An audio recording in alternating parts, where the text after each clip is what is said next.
What do you expect? A blazing solo course on expectations. You may ask, if you haven't taken one before, what's a blazing solo? Well, these are mini courses on a topic of interest. This one happens to be more on the life side of our work-life balance equation for the solopreneur, although I think you'll find it applies to your business as well. We hope you'll enjoy our blazing solo. Let us hear from you if you have ideas for other topics of interest. We are always interested in those things that you need more assistance with and are here to help you. Now, expectations have an enormous impact on your behavior. They are one of the ways in which your brain organizes and makes sense of contemplation of the future. Your thoughts, the little dialogue which continually operates within yourself or within your head, if you will, essentially focuses on either the past, the present, the future, or some combination of these three. Now, expectations generally deal with thoughts of the future. For example, an expectation may help you set goals and lead you on a path to take action to meet those goals. An expectation can help you excel if you're an athlete. An expectation can assist you in healing from an illness or a sickness or a disease, as in a belief of the power of medication to cure that disease or to reduce pain, even in cases where the medication is a placebo. And an expectation can motivate you to achieve results and meet goals. Expectations can have some dark sides as well. While you're likely familiar with the placebo effect of which I just spoke, do you know about the nocebo effect? With the nocebo effect, you can focus too much on a negative future possibility, which may in fact lead to a more statistically significant occurrence of things you perceive as bad.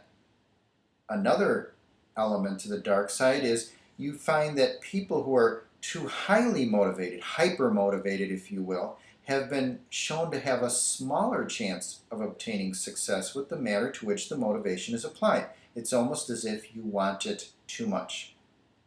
And a third dark side element is if you find yourself living only in the future, you run the risk of missing the present moment, because in reality you're spending your time in a daydream.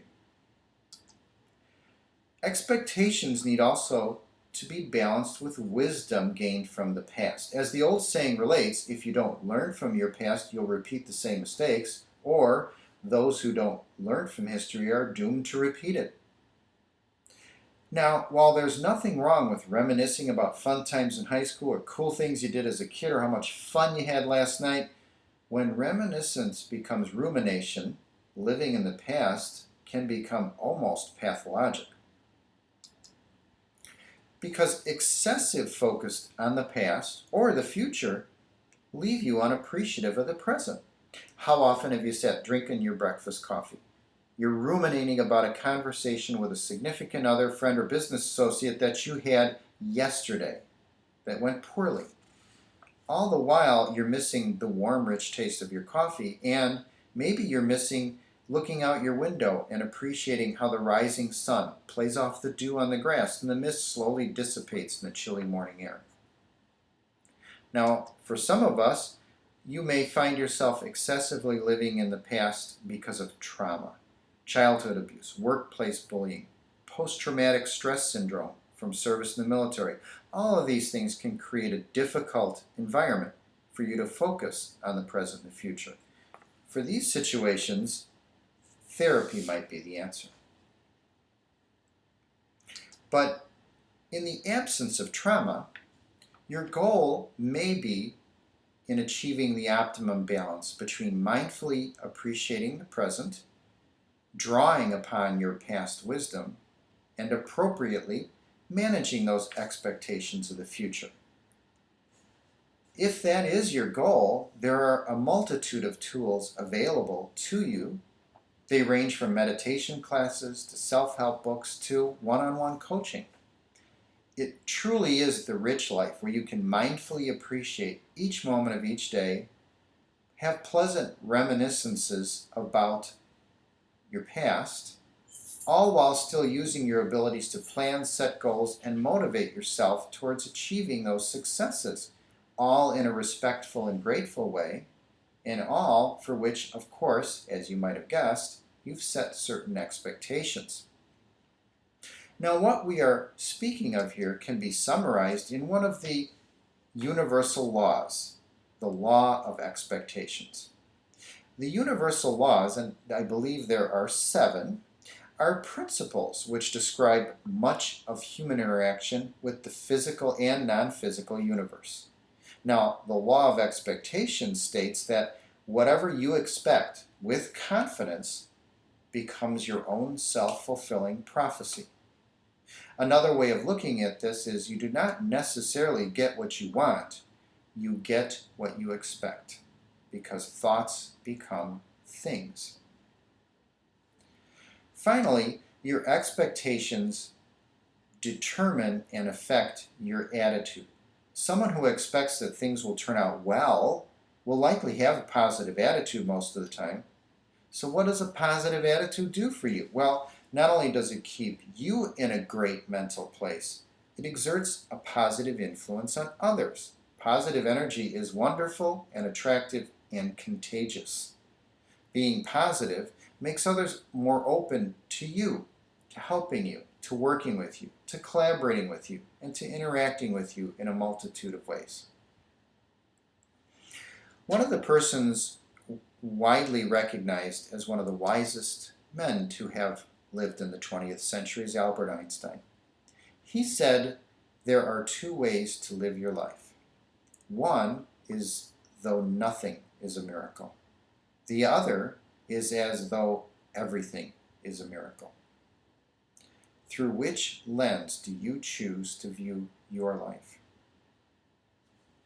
Well, I'd like to end with a little contemplative exercise, if you will. I'd like you to try this experiment for the next 30 days. Type or write onto a piece of paper the following. These 2 statements. I begin each day with a great expectation. I end each day with sincere gratitude.